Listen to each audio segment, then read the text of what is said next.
साथियों, आपसे कुछ बड़े प्रश्न कर रहा हूं, कुछ पेनफुल चुभने वाले प्रश्न कर रहा हूं, जिसका जवाब आपको किसी और को नहीं देना है, खुद को देना है। क्या आपके सर पे बहुत सारा उधार हो गया है? क्या आपने मल्टीपल लोगों से कर्ज लिया है? क्या आपके मल्टीपल ईएमआईज चल रहे हैं? क्या आपकी महीने की सैलरी या कमाई बहुत सारे ईएमआई देने में बीत जाती है?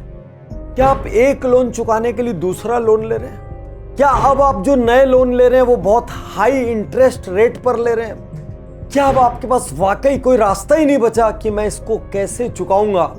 यदि इनमें से कोई भी पॉइंट आपके ऊपर लागू होता है तो आज का ये उज्जवल पाटनी शो आपके लिए, क्योंकि मैं आज बताऊंगा कि यदि उधार का जाल है तो उससे बाहर कैसे आए। यदि आप इस डेट ट्रैप के दरवाजे पर खड़े हो गए और ये नॉक कर रहा है तो आप तुरंत इससे बच के बाहर कैसे निकले, और यदि अब तक आप उधार के जाल में नहीं फंसे हैं तो कौन सी ऐसी प्रैक्टिसेस है जिसको अपनाकर आप उधार से बच सकते हैं। क्योंकि कहावत है, उधार एक ऐसा दलदल है जिसमें एक बार फंसो तो आप फंसते ही चले जाते हैं, धंसते ही चले जाते हैं। उधार दो प्रकार का होता है, गुड डेट, बैड डेट। इसको एक और तरीके से क्लासिफाई करते हैं, revenue generating debt, non revenue debt. और आपके लिए इसको समझना बहुत जरूरी है ताकि आप अच्छे कर्ज और बुरे कर्ज में भेद कर सकें, जिंदगी में बुरे कर्ज अवॉइड कर सकें और अच्छे कर्ज ज्यादा से ज्यादा मात्रा में ले। आपने एक जमीन लेके सुंदर बिल्डिंग तानी और उस पूरी की पूरी बिल्डिंग को जबरदस्त रेंट पे उठा दिया। उसी रेंट से बिल्डिंग की ईएमआई जाने लग गई, गुड डेट, अच्छा कर्ज, क्योंकि धीरे धीरे उस बिल्डिंग की वैल्यू भी बढ़ रही है। आपने अपने बच्चे को अच्छे स्कूल कॉलेज में पढ़ाने के लिए उधार लिया, हाँ आपने अपने मंथली बजट के अंदर लिया, वो बैड डेट नहीं है, वो गुड डेट है, क्योंकि पूरा जीवन उसका आपको रेवेन्यू आने वाला है। आपने एक कार खरीदी जो कि बेसिक नेसेसिटी के लिए जरूरी थी, आपके ऑफिस आपके बिजनेस पर्पस के लिए जरूरी थी, वो गुड डेट है। लेकिन यदि वही कार आपने बिना मतलब लग्जरी खरीदी, दूसरे को दिखाने के लिए खरीदी, तो वो बैड डेट है। मुझे आज भी बिजनेस गुरुकुल का एक पार्टिसिपेंट याद है जो बिजनेस गुरुकुल के अंदर आके कहता है, सर मैं यहाँ पर बिजनेस सीखने आया हूँ। मैंने उससे व्यापार के बारे में जब गहरे सवाल किए, मुझे समझ में आया इस व्यक्ति की आय बहुत कम है, ये कैसी ये फीस अफोर्ड कर रहा है। तो वो कहता है, सर ये मेरे लिए एक्सपेंस नहीं है, ये मेरे लिए इन्वेस्टमेंट है, क्योंकि यहाँ से जाकर मैं अपने बिजनेस को इन स्ट्रेटजीज को अपनाकर कई गुना बढ़ाऊंगा। यहाँ पर मैं एक ऐसा नेटवर्क बनाऊंगा कि इन्हीं को ही मैं अपने कई प्रोडक्ट बेच दूंगा। तो सर ये मेरा इन्वेस्टमेंट है। और फिर मुझे लगा यार वाकई में ये गुड डेट कैटेगरी का है। तो सवाल ये उठता है, बैड डेट क्या है? आपने छुट्टियां मनाने के लिए, वेकेशंस पर जाने के लिए मल्टीपल ईएमआई सिर पे होने के बाद भी कर्ज ले लिया, क्योंकि आपको कहीं दिखाना है, आपको इंस्टाग्राम में डालना है, आपको एफबी में डालना है। बैड डेट, बहुत बुरा निर्णय। चूंकि पड़ोसी ने एनिवर्सरी की बड़ी पार्टी दी, चूंकि कलीग ने बर्थडे की बड़ी पार्टी दी, इसलिए आपको भी देना है, नहीं तो आपका ब्रांड खराब हो जाएगा। Bad debt. आपको कोई सामान लेना नहीं था, लेकिन क्रेडिट कार्ड में एक ऑफर आ गया, उसी वक्त कोई सेल आ गई अमेज़न या फ्लिपकार्ट पे और आपने बिना आवश्यकता की एक चीज को खरीद लिया। Bad debt. कोई चीज 2 साल बाद लेकर काम चल सकता था, आपने किसी ऑफर के चक्कर में उसको आज खरीद लिया। Bad debt. आज आपसे कहना चाहता हूं, जितना आपकी जिंदगी में बैड डेट होगा उतना आपकी जिंदगी बिखरेगी, और जितना आपकी जिंदगी में गुड डेट होगा उतना आपकी जिंदगी संवरेगी। मैं आपको डेट से बाहर निकलने का रास्ता बताऊं, मैं आपको इस बैड डेट से बचने का रास्ता बताऊं, उसके पहले ये तो समझ लेते हैं कि आप एक्चुअली बैड डेट कैटेगरी में है कि नहीं। कोई भी व्यक्ति कैसे जांचेगा कि मेरी जिंदगी में जो उधार वर्सेस इनकम का रेशियो चल रहा है वो राइट है कि नहीं? उसके कुछ क्रिटिकल इंडिकेटर्स हैं।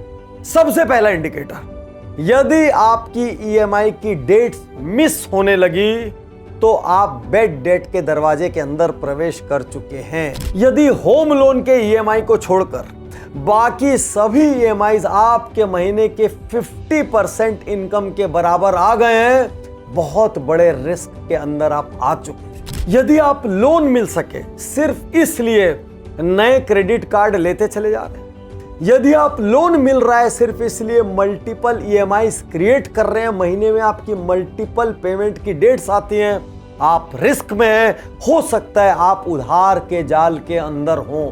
यदि आप महीने के अपने फिक्स्ड एक्सपेंसेस के लिए, यदि आप महीने के स्टैंडर्ड एक्सपेंसेस के लिए क्रेडिट कार्ड के शरणागत हो रहे हैं, इसका मतलब आपकी इनकम के प्रोपोर्शन में आपके एक्सपेंसेस ज्यादा हो चुके हैं और आप शायद डेट ट्रैप में हैं। और सबसे बड़ा सिग्नल, यदि पूरा महीना जान झोंकने के बाद अंटी में रुपया नहीं बच रहा है, लॉकर में धेला नहीं बच रहा है, अकाउंट पूरे सुन सपाट हैं, भाई साहब तब तो पक्का इंडिकेशन है कि आप बैड डेट में हैं और या फिर आप कमाते ही नहीं है।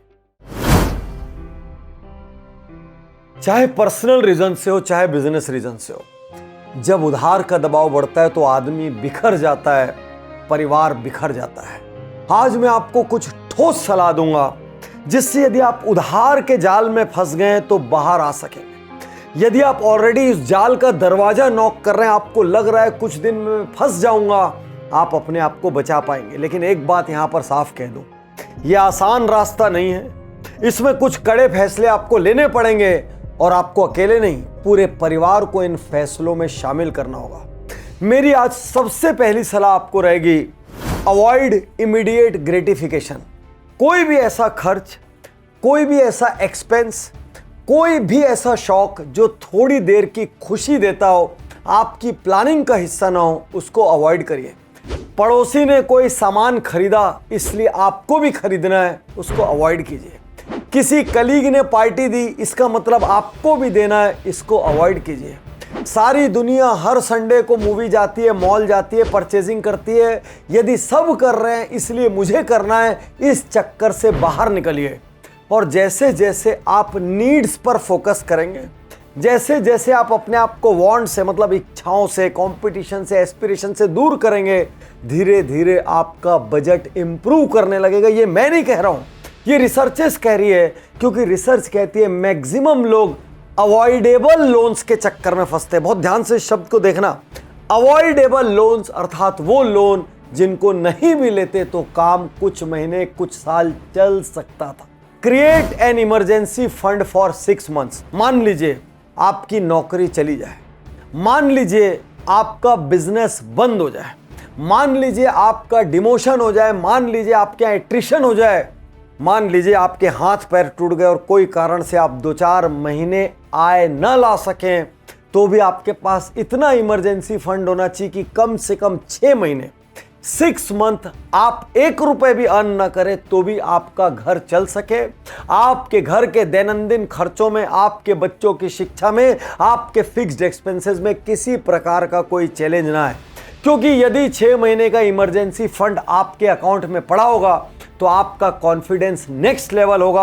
आप शायद क्रिएटिव थिंकिंग कर पाएंगे, कुछ आउट ऑफ बॉक्स स्टेप ले पाएंगे, आप शायद करियर को थोड़ा बड़े लेवल पर प्लान कर पाएंगे। और सबसे बड़ी चीज, यदि वास्तविकता में कोई इमरजेंसी आ गई तो आप बिखरेंगे नहीं, आप खत्म नहीं होंगे। यदि आप डेट ट्रैप में फंस चुके हैं, आप उधार के जाल के अंदर जा चुके हैं, तो सबसे पहले consolidate multiple loans into one loan. जब आदमी उधार के जाल में फंसता है तो क्या करता है, वो जहां से जैसे जिस ब्याज पे लोन मिलता है लेते चला जाता है। इनफैक्ट वो एक लोन को सर्विस करने के लिए दूसरा लेता है और दूसरे को सर्विस करने के लिए तीसरा लेता है। इसीलिए जिनके पास भी मल्टीपल ईएमआईज है, आप देखेंगे कि उनके लोन के इंटरेस्ट रेट अलग अलग होते हैं। यहां पर मेरी आपको बड़ी सलाह रहेगी, मल्टीपल लोन को कुछ भी करके कोशिश करके 1 या 2 अम्ब्रेला के नीचे ले आइए, क्योंकि महीने में बार बार मरने से अच्छा है 1-2 बार मरो। इससे आपको मल्टीपल डेट्स याद नहीं रखनी पड़ेगी, इससे आपको कई लोन मिस हो जाने की वजह से जो पेनल्टीज लगती, जो इंटरेस्ट एक्स्ट्रा लगता है, वो आपको नहीं लगेगा। इससे आप पूरे महीने के कैश फ्लो की प्लानिंग कर सकेंगे। ये करते हुए संभव है मामूली सा इंटरेस्ट रेट बढ़ जाए, लेकिन महीने में मल्टीपल ईएमआईज की जगह जैसे ही आप 1 या 2 ईएमआई में आएंगे, आपको बहुत मेंटल पीस आएगा। आप बेहतर तरीके से अपने कैश फ्लोस को प्लान कर सकें। यदि आपका income versus expense ratio tight होने लगा है, यदि आपको लगता है कि मेरी अधिकांश कमाई ईएमआई में चली जाती है और आपको समझ में भी नहीं आ रहा है कि गड़बड़ कहाँ हो रही है, तो सबसे पहले अपने मंथली एक्सपेंसेस को चेक करिए, अपने मंथली बजट्स को चेक करिए। अपने मंथली बजट्स को एसेंशियल, सेमी एसेंशियल और नॉन एसेंशियल में बांटिए। जब भी कटौती करना है सबसे पहले नॉन एसेंशियल को उड़ाइए, उसके बाद सेमी एसेंशियल को उड़ाइए, तो अपने आप आपके पास एसेंशियल के लिए पैसा बचेगा। और यहां इस प्लानिंग में आपको अपने जीवन साथी को, अपने बच्चों को शामिल करना जरूरी है, ताकि जो उनको एसेंशियल लग रहा है वो घर के बजट के लिए सेमी एसेंशियल है या नॉन एसेंशियल है, ये उनको समझ में आ सके। अलग अलग सेक्टर्स में अलग अलग तरीके के बोनस और इंसेंटिव्स बढ़ते हैं। दिवाली पर कहीं बोनस आता है, कहीं नए साल पर बोनस आता है, कहीं क्वार्टरली इंसेंटिव्स बढ़ते हैं, कहीं सेल्स बोनस आता है। जब भी ऐसा कोई बोनस, इंसेंटिव, कोई भी विंडफॉल गेन हो, पे लोन्स फर्स्ट। अक्सर लोग ब्लंडर क्या करते हैं, जब भी ऐसा पैसा आने वाला रहता है वो उसके पहले ही खर्च की प्लानिंग बना लेते हैं, और अक्सर वो खर्च नीड्स सेक्शन का नहीं होता, वो खर्च वांट्स सेक्शन का होता है, विशेष सेक्शन का होता है, वो खर्च कंपटीशन सेक्शन का होता है, वो खर्च दुनिया को दिखाने के सेक्शन का होता है, वो अवॉइडेबल खर्च होता है। लेकिन घर में जैसे ही सडन पैसा कहीं से भी आने वाला होता है, सबसे पहले घर में कुछ ना कुछ नया सामान खरीदने की तैयारी होती है। बचा कुचा बर्बाद कर दिया ये ग्रेट इंडियन सेल ने, बिग बिलियन सेल ने, ये अननेसेसरी परचेजिंग के लिए इंस्पायर करते हैं। कितने लोगों को ऐसा लगता है यार डिस्काउंट पे मिल रहा है, अगले सीजन का माल अभी ले लो, भरी गर्मी में ठंड का सामान ले लो, बहुत वेस्टफुल एक्सपेंस होता है। इसलिए आज के बाद किसी भी विंडफॉल अपॉर्चुनिटी में, यहां तक कि LIC जैसी पॉलिसीज में कई बार मिड टर्म रिटर्न आ जाते हैं, क्योंकि वो पेबैक पॉलिसीज रहती हैं, वहां पर भी उसके साथ किसी फालतू खर्चे का प्लान करने की जगह सबसे पहले अपने आप को एसेंशियल पर फोकस करिए। एंड रिमेंबर, ऑलवेज पे लोन फर्स्ट।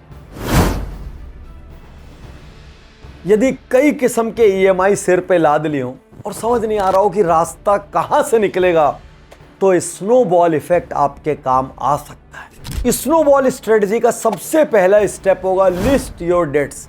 जितने भी आपके उधार हो, पर्सनल लोन हो, कार लोन हो, होम लोन हो, एजुकेशन लोन हो, किसी भी तरीके का लोन हो, सबसे पहले आप उनकी लिस्ट बनाइए। कितना कितना उधार बचा है उसकी लिस्ट बनाइए।